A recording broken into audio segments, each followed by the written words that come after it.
Di Banjarmasin, angka kemiskinan terus meningkat saban tahun. Dari data terpadu kesejahteraan sosial Dinas Sosial Banjarmasin, terhitung mulai Oktober hingga Desember 2022, terjadi peningkatan jumlah warga miskin nang signifikan. Rata-rata peningkatan pun saban bulannya sekitar 180 jiwa, dikarenakan ada nang terkena pemutusan kerja maupun penyebab lainnya.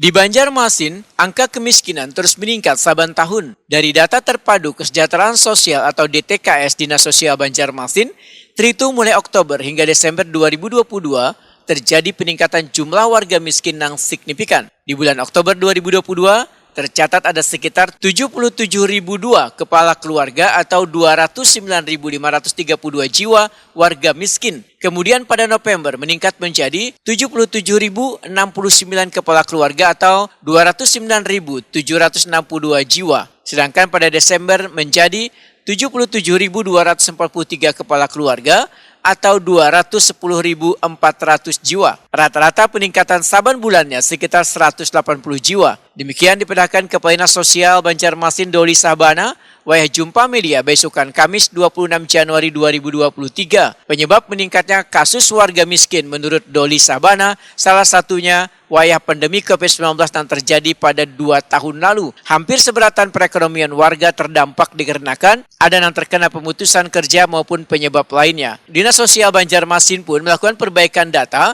pada 10.000 lebih kepala keluarga warga miskin sebulannya. Perbaikan data meliputi adanya kadar sesuainya identitas warga yang mendaftar di DTKS. Untuk mengoptimalkan pendataan terhadap warga miskin ini, ujar Doli Sabana, menggunakan program registrasi sosial ekonomi atau REGSOSEK.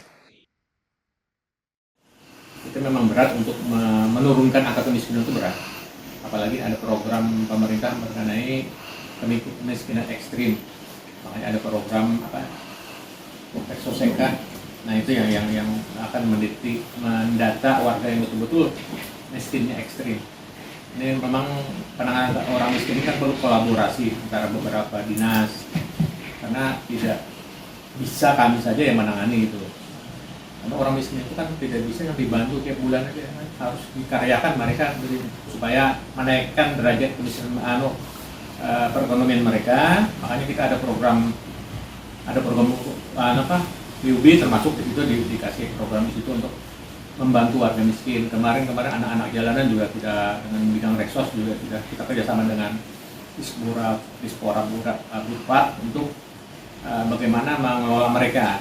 Memang ada beberapa kelompok pengamen yang sudah kita koordinir supaya tidak lagi ngamen di perempatan-perempatan. Nah, karena ini menyangkut kota besar kan, kita tantangannya pasti ada. Jadi data di tempat kita per Oktober itu ada 77.002 KK yang masih masuk data DTKS kita. Itu jumlahnya kurang lebih 209.532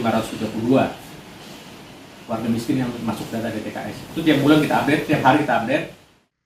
Doli Sabana menambahkan, untuk menekan peningkatan angka kemiskinan, maka diperlukan kolaborasi dengan instansi terkait, yaitu Dinas Pendidikan dan DPP KBPM Banjarmasin.